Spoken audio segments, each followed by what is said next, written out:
Welcome, everyone. Today we continue our webinar series with a very special guest, Mr. Joe De Sena, founder of Spartan. And now to kick off our special session today, allow me to introduce to you Mr. Cory Treffiletti from Cisco. Cory, take it away. Thanks, Joe. And welcome, everybody. Thanks for joining us for another session. I am privileged and honored to be here with Joe De Sena. Joe is the founder of Spartan, and I can tell you from my own experiences of having done a couple of Spartan races, it is a good life-changing experience. I've always been interested in taking care of myself. I've been doing it since I was young.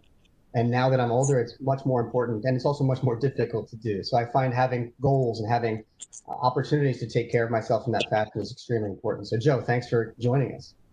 Thanks for having me. Nobody wants to talk to me, including my wife. So it's awesome when somebody reaches out and says, hey, we want to talk to you. Oh, come on now. I think you're being humble. So I want to start with a little bit about Spartan and the mission that you have with the company. Can you tell everybody here a little bit about that? Yeah. So I was really fortunate. Back in the 70s, my mom stumbled onto a health food store, probably the only one on the entire East Coast, ran into a yogi. And that yogi got her attention and started talking about becoming vegan, obviously more plant-based with that, more meditation, yoga. She didn't know what any of it meant. She got into it, introduced me to a 3,100-mile run in Queens. Still exists today. Okay. You run around 1 mile loop 3,100 times. Very transformative, right? And she was considered a crazy person back then. There was no Whole Foods. There was no yoga journal. It was not normal. And everybody resisted her thoughts on this as she consumed more and more of these ideologies. But eventually I came to realize this is the way. You should be healthy. You should take care of yourself. You should sweat every day. And so I started doing crazy races all over the world. It transformed me. I felt alive. I wanted to constantly seek a place where I just wanted water, food, and shelter. It was a very refreshing place to be. There was no thoughts of payroll, no thoughts of managing new customers, old customers, like all the nightmares that regular life brings on a daily basis. All those pressures were gone. Just give me water, food, and shelter. And so I constantly sought that. And being a consummate entrepreneur, I decided 20 years ago to start a business that did that for people. And here we are 20 years later, 45 countries. We ended up acquiring Tough Mudder. So we have these two giant brands that reach all these people and do what my mom was pushing back in the 70s. We just get people to eat healthy, to wake up early, to sweat and take care of themselves. We give them a reason and a purpose to push. Most of us, you know, you're probably a pretty driven person, Cory, but most of us, you know, we say we want to get healthy. We say we want to eat well. We want to go to, we just don't do it. Yeah, it's really hard to actually say and then go do. Tying those two things together, because it's really, really easy to say you want to do something, but to go put the time and the effort and the energy and carve out the elements of your day to go do it, that's a hurdle for a lot of people. And you guys seem to help them get over that. Yeah, no, we have something we call the Spartan Paradox. And for these 20 plus years, 25 years, even before, before I started the business, people would come up to me and say, you know, I'd love to do that race with you, Joe, but I want to get in shape first. Hey, Joe, I'd love to do a Spartan race someday, but I got to start eating healthy first. And what I quickly realized, you know, 25 years ago is, wait a minute, you have to sign up for an event first, and then you're forced to do those things. And if you don't believe me, think about a boxer. A boxer gets out of shape, and then all of a sudden there's a fight set for a certain date, and that boxer starts going to the gym, starts eating healthy, has to get in shape for the fight. It's no different. I have a wedding business here on the farm in Vermont where Spartan was started. I see brides and grooms coming through all the time, and they set a date on the calendar when they're going to get married, and all of a sudden they start getting in shape. Think about when you're in college and the professor says the paper is due on such and such, all of a sudden you start doing the work. So the Spartan Paradox basically states that unless you have a date on the calendar where you are going to meet something challenging, you're not going to do the work. 100%. I know that the way that I got into it was somebody challenged me and they said, hey, do you think you could do the Beast in Tahoe? And I said, Sure, why not? So we literally signed up for it. I'd already been working out, but it definitely turned my workouts into overdrive for about a 6-month window. And then we went and did it. You need that. You need that little kick in the butt, that motivation. You know, if I was working out this morning and you were working out, you know, in your garage and I'm in my garage this morning, we probably were both at a level 3, and you and I are pretty motivated people. All of a sudden, if we're in the same garage, we go to level 7 and we haven't even said anything to each other. Now, if we're together in the garage and there's a date on the calendar, we go to level 11 because we're competing with each other subconsciously. We got a date we're nervous about. And so everybody needs it. Yeah. Now you have this business, which is, it's so tied to the physicality. You have to be out there. You've got to be doing this stuff. In many cases, to your point, training with other people, having these events. How did you handle this big pivot with the pandemic and not being able to do these in-person events? What pandemic? Exactly. It's been a nightmare. I mean, a nightmare. I was in Sparta, Greece, the day before Trump closed the border. I was not buying it at all, not paying attention. I'm the consummate optimist, and it hit, and it became very real. And I rushed home, and one by one, we closed 45 countries. We went from about to put on 325 events. We'll be lucky if we have 30. Everything that can go wrong does go wrong. We did a virtual race, the largest in the world, signed up 3.8 million people, okay? Completely screwed up our virtual race gear that we sent out to everybody. It all got delayed, it got screwed, like everything that can go wrong has been going wrong. It's very hard to be as good as we want to be during this battle, but you know, at the same time, this is what we train for. We've asked people to do lots of burpees, climb under barbed wire, get in cold water. And so who are we to be afraid of a little pandemic, right? We gotta face it head on. We gotta do business a different way. We gotta pivot and just roll with the punches. Yep. And I know we've talked to your teams. They all adopted Webex to try and help with some of the virtual races and some of the other events. Can you even talk about some of the other events that you guys launched where you're talking to the affluent folks, the entrepreneurs, you're talking to the ambitious people these days, and you're trying to get them to stay motivated in this environment? Yeah, you know, right after the borders closed, I had this crazy idea. There's a bunch of very, very wealthy CEOs, owners of companies that somehow, in some reason, want to talk to me in the morning, early in the morning. And I think the reason is I'm one of the only people you can call at 5:15, and I actually answer the phone, and I'm already going. And so I think when they're looking for somebody to talk to, they know they can always get me. And so I said to myself, you know what I'm going to do? I'm going to start a warrior call every morning. We're going to do it at 5:27 a.m. Had to be 27 because I needed an extra 3 minutes to get organized. And we'll go around the world. We'll literally have people patch in from 40, 50, 100 countries, doctors, scientists, business people, and we'll get the news really quick in 33 minutes. And it'll keep us at Spartan abreast of what's going on. It'll give us, you know, a visual on what's coming down the road. And we did it virtually. And I got to say, after about 100 days of doing it on your platform, I don't know how much I'm going to be flying in the future because you know, I like face-to-face meetings. I'm old school. I mean, pre-pandemic, I'd jump on a flight and go anywhere for a quick turnaround because I was, you know, I pound my chest. I'm tough. I'm Joe, Spartan. I'll fly to Singapore, have a meeting for 15 minutes and turn right around and come back to Vermont. But now I'm wondering because these meetings are like, even the meeting I'm having with you right now, it's pretty awesome. Mm-hmm. You can connect with people just about anywhere at this point. Has that changed the view of how you want to handle even the staff that you've got and the teams that you work with directly? Are they more flexible now or even in the future? You know, I'm torn. I'll tell you why I'm torn. One is I'm old school, and I'm going to be all over the place with this answer.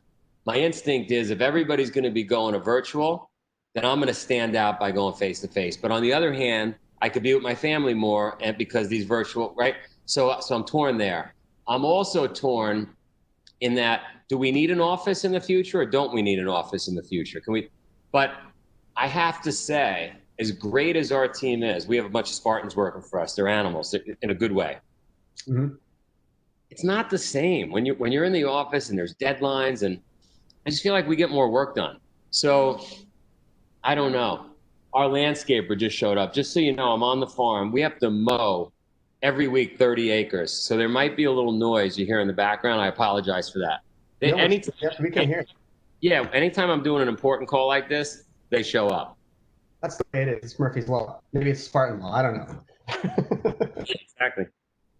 You know, I think a lot of people we've talked to, they're talking about the flexibility of what the future is going to look like, because there are people who need to be in office. They thrive in the office, the human connection of seeing people in person. I know that I miss that too. But there are the balance of being able to make sure that you can be around your family. You don't have to spend 2 hours each way commuting one way or the other. You don't have to be on a plane every couple of days. Like that balance is going to be really important going forward. And I think it's interesting because it goes back to this whole Spartan mindset that you guys foster and the warrior call that you're talking about. You're helping to lead these other people who lead their companies by example. You're showing them how to stay ambitious. You're showing them how to show the balance that they want to have going forward. And I think that's a really important role that you guys are going to play. Yeah, you know, more time with the family, more time to get work done, an easier way to stay in touch with everybody. But maybe, you know, maybe we're all a little old school. I'm 50 plus, right? And so maybe I'm just resistant to, like, you know, when I was a kid, I walked both ways uphill, no shoes on to school, right? So like, it's hard to adopt new ways and new technologies, especially if you're me and the brand we stand for, right? I'm trying to get people to go backwards 2,500 years, but ultimately, this new way is probably, this is it. This is the way we're doing it. Yeah. Now, I want to go back to that warrior call for a second, because I think it's really interesting. You're helping these leaders to shape how they're going to adapt in the future for the world. What are some of the questions that they come back to you with? Or what are some of the things that you've seen them ask about as a challenge, and how do you help them get past it? You know, you're going to like this, actually. It's right in your wheelhouse. The biggest challenge I'm seeing from the Fortune 100 CEOs is, how do I get my team back to work? Right? Yeah. They're afraid to go back to school. They're afraid to go back to work. And, you know, I at our peak, we were 500 and change employees around the globe. These people we're talking about have massive numbers of employees, and employees don't want to physically come back just yet. And so that's a big challenge. And what if you're fighting for your life in the retail space, running retail businesses? So that's a big one. How to keep people motivated is a big question. I get how to keep staff healthy is a big question we get. So yeah, and what do we do with our kids is another big question. So I've been letting people send me kids here on the farm. And I've been running an informal kids camp nonstop for the last 2 months. Well, that's great. Yeah. You mentioned that you had some problems with the virtual race, you know, fulfilling some of the stuff you wanted to get out there. I know that you guys have had at least one more since then. I think you've improved upon that. So what are you learning from this virtual environment that maybe you hadn't thought about beforehand? Well, I mean, there's a lot of legit, when you think virtual, you think just, you know, turn the computer on, right? You think it's going to be very scalable and simply just virtual and digital. But in fact, behind the scenes, there's still a whole bunch of logistics that have to take place. Manufacturing all the equipment, making sure it gets delivered on time. And during a pandemic, you know, everybody's got sand in the gears, everybody. Amazon's got it, FedEx, everybody's got it. And so you can't deliver, at least we couldn't deliver on a customer promise as quickly and as effectively as we liked or envisioned. But we're getting better. We're figuring it out. If you ask us to build a course on the side of the mountain in a rainstorm, we are your team. We're good at it. Well, now we're starting to develop these other muscles and get better at it. And I subscribe to this idea that the customer is always right. And rule number 2 is, don't forget rule number 1, the customer is always right. So it's really upsetting for me when we piss off anybody. Do you think that sort of thriving through this situation and continuing to maintain that connection with your audience. Do you think that's going to help you in the long term to continue to build Spartan when we come out of this? Oh, we're going to be so much better of a business. We've had so much time over the last, call it 3-4 months, where we can dig ourselves out of a technology deficit. We could get better at merchandising online. We rebuilt our website. There's so many things we never had time to do. Consolidating us and Tough Mudder together, we wouldn't have had time to do. Consolidating our operations around the globe, customer service. Like, so, you know, if we were a hotel or an apartment complex, we took this time to do a lot of housekeeping, a lot of cleaning up, maintenance work that just never we never got to it. So, and then we built some other potential revenue streams that it's just going to be awesome. Once we're out of the woods on this thing, we're going to be lights out. And then the nice thing is customers we're already seeing signs that customers can't wait to get back out on the course. So demand is going to be through the roof. Yeah. Do you think you guys are going to dive back in both feet first right off the bat, or do you think it's going to be a gradual increase to get back to that same scope and scale? We don't do anything half-ass. So we are back full steam ahead. The second we get an opening in any market, anywhere, we are open for business. You know, I probably have a controversial opinion on COVID and how to handle.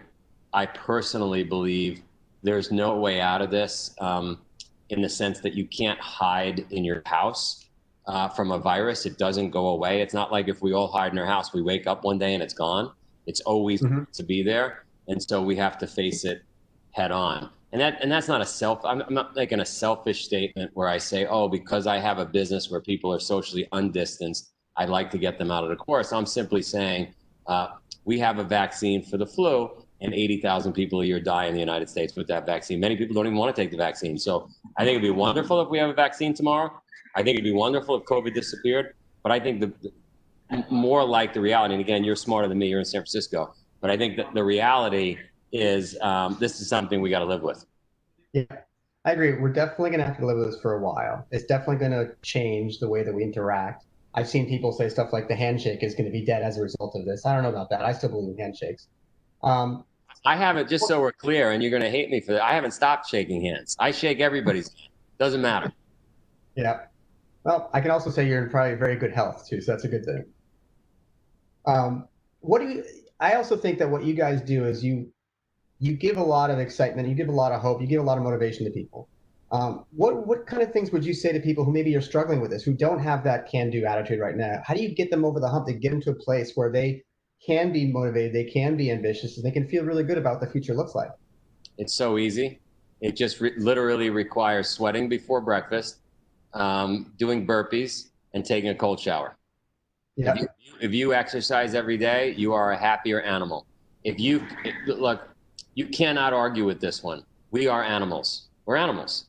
And if you take an animal and you put an animal in the zoo, there's a lot of things that go wrong with that animal. Mm-hmm. You let an animal go out in the wild and it thrives. And so we just need to do a little more getting out in the wild. And the simplest way to do it within the setting of our own home is sweating, cold showers, getting out of your comfort zone. And then, you know, if we look at World War I, World War II, anytime where our species has had a really grueling experience, you know, something to look forward to helps the mind. So you got to have, again, go back to, you got to have something on the calendar. Mm-hmm. Yep. I also even add into that is that you guys are really good at maintaining focus. I think from my own perspective, when I was doing the training for the first one of those, for me, it was a matter of focus. You can actually have that goal. You know you're always going to shoot at that goal. It's beyond just having the date on the calendar. It's that I want to be able to achieve something that I haven't tried yet. And I want to be able to achieve something that I haven't been able to do yet. And so that kind of focus on a single goal that's attainable, I think that helps quite a bit, doesn't it? No doubt about it. You could be all over the place and really not sure what that thing is you're getting after. And so I'm a big believer in knowing your true north. What is that thing? you're getting after. Again, it could be that date, it could be whatever that thing is that you're passionate about, and then making sure that all day long you're checking the boxes on getting you closer to that thing. And neuroscientists have shown that the dopamine that our brains release and the serotonin and all these feel-good chemicals that come into our brain actually occur during the process of getting to the finish line, not at the finish line. Like it's the whole process that we have to enjoy. So I agree 1,000%. You got to have something that you're looking forward to, and then working towards it every day makes you feel good. Mm-hmm. Joe, is there anything that throws you off? You seem like a relatively unfazable personality. Is there anything that throws you off? No BS. It's going to sound scripted. The one thing that drives me absolutely crazy is people that are unproductive. When somebody is unproductive and not working and not getting after it, whatever that means, whether they're working on a book and they're not typing at that moment, or they're supposed to be chopping wood and they're sitting down, or my kids are supposed to be at wrestling practice and they're not getting after it, or whatever. Because I guess I recognize at a very young age, my mom died young, my dad died, people around me died, and I'm so happy to be alive, and I'm so excited about life that it just feels like somebody's wasting their life when they're not performing at the level they could be performing. So on the opposite side, I'm extremely inspired when somebody's getting after it. Like when there's a person, an adaptive athlete shows up here, which she did, Amy Palmieri Winter, shows up in the middle of the pandemic, says, "Hey, do you have a treadmill in the barn?" I'm like, "Yeah." She goes, I want to try to set a world record since we're all stuck at home. Could I come up to the barn and you set up a treadmill? I said, "Yeah, when do you want to come?" "Tomorrow." "Great." And she runs 24 hours straight on a treadmill with one leg, right? And my kids, and we get to watch it. Or the Give team shows up last week. The Give team from this inner city, Florida, terrible city these kids have no parents, they have nothing. And "Hey, Joe, could we come up to the farm and do some burpees with you? And we've never been to a farm." "No problem. You know what, guys, I'm going to help you get up here. We'll get a van." They come up, they do 10,001 burpees individually in a 24-hour period. And so like when you're around that, you're so inspired. But the antithesis is if you're not getting after it. By the way, I have a lot of privileged people that come here from billionaire families that say, "Hey, can you take this kid, my nephew, this one, that one, and work on them, Joe, and give them some of that Spartan sprinkles that you have." And they come up and they don't get after it. And that just drives me nuts. Mm-hmm. It's a long-winded answer. No, it's not. It's a great answer, actually. How do you see spreading the Spartan mindset over the next 6 months and 12 months as we get to a point where maybe there's a vaccine, maybe there's not? How do you see spreading that word? Well, I write books. We write books. I got a parenting book that's going to come out. I just wrote a fiction book that I'm working on final edits. I got a health and wellness book. Like I can't stop, writing and creating content. We do tons of videos. I get a little crazy on a daily basis and create really cool social stuff. I rant about. Now, the problem is my team wants to keep me in a box and like put guardrails around me because they're always afraid that I'm going to break something. And so I'll do these awesome videos and I'll talk about this stuff that's so important to me. And then they'll make me think that they're going to post it and they throw it away because they're afraid that Joe's going to say something that's going to piss off the world. But I think it's about content. You got to have content. You got to be pushing it out there.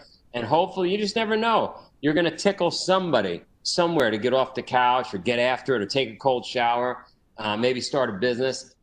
The other thing is I get emails every single day, all day, every day. I get emails from people saying, "Hey, Joe, I lost 100 pounds. Hey, Joe, I'm no longer drinking. I'm no longer doing drugs. I'm back with my wife. I'm back with my husband. I started a business." And so that's like unbelievable. And it just fuels my fire to create more content to do that. Yeah. I see the stuff you guys post, the stuff that comes from you on Instagram in the morning. I love it. It's very authentic. And I think one of the things that I've really enjoyed is seeing how authentic the brand actually is. It is you, and it is the people that do it with you. And everybody who jumps into these these races, everybody who jumps into the programs, I think they take a little bit of it, maybe not to the same extreme as you do, or some people on your team do, but they all take a little bit of it and they drop it into their character, and it becomes an authentic element of what they're trying to do, which from a marketer's perspective is really all you would want. If you're going to build a brand, you want it to tap into some authentic component of everybody in your audience, and then that's what helps it spread. Would you mind telling my social media team that maybe they should take the handcuffs off me and let me go? Absolutely. Put them on later on. We'll talk to them. How do people get on board? Like, how do you get them started at this point? What's the advice for somebody who's never done one of these, who's in this situation right now where they got to have something to look forward to? What would you recommend them do? Well, you're not going to like this answer, but, for years I would lie to people and I would tell them, hey, come up to the farm. We're going to have a barbecue this weekend. And then I'd wake them up. So it's, Saturday morning, they arrive late Friday night, and I'd get them up at 5 in the morning and say, hey, why are we getting up at 5 in the morning for a barbecue? Well, we got to get the barbecue to the top of the mountain. And, before you know it, they've done a half a marathon carrying a barbecue. But so you got to lie a little bit. I've had people lied to about doing a Spartan race. Said, oh, it's just a 5K walk. And then they show up and it's not a 5K walk. So you got to do whatever it takes. You owe it to your family and friends, the people around you it happened this morning. Somebody showed up here, had no intention of working out. And I said, hey, I'm finishing my workout in the barn. And I do this every day with somebody. And I'm like, why don't you just jump on the treadmill? And so here I am doing my workout. That person can't say no. Next thing you know, they've got dress shoes on. They're walking on. They don't even know how it happened, right? I just sucked them right into my vortex. So I think you have to be the inspiration for the people around you. I try to inspire everybody, whether digitally or in person, just to move and to eat healthy. Shame them into it. Don't be like, forget about being politically correct. Like, we have to rip the Band-Aid off. Only 12% of America is metabolically healthy. 12%. Think about that number. You're smart. 12%. Yeah, 88%, a disaster. So, let's not beat around the bush. Let's rip the Band-Aid off. Yeah, and I think everybody will tell you, too, that if you look at the stats around the COVID, the healthier you are, the more likely you are to fight it. And that's better for everybody. No doubt about it. We did some studies where we dropped a little COVID on the desk, and we had one person unhealthy on one side, a Spartan on the other, and the COVID always goes to the unhealthy person. Yeah, so I'm pretty sure you didn't actually run that one, and I definitely can't promote the fact that you did. I'll tell you this. I really appreciate that you guys have been working with Webex to help get the word out there, to be able to do the stuff that you're trying to do virtually. I know that we're going to be, working with you in the future, hopefully, and once you get back into the real world again. How can people follow Spartan? Where do you want them to go? Yeah, just shoot me an email, joe@spartan.com. Never write me more than 2 sentences. I don't read long emails. Check out Spartan.com. Check out the podcast, Spartan Up, the podcast. I think I don't even know how to get on Instagram, but I think it's real Joe De Sena or whatever that is. That's what it is. Yeah, figure that out. And then I love what you guys suggested, which was you're going to change Webex where when people sign in, everybody's going to have to do 30 burpees with the camera in front of them in order to get into the meeting, which I think is a security feature.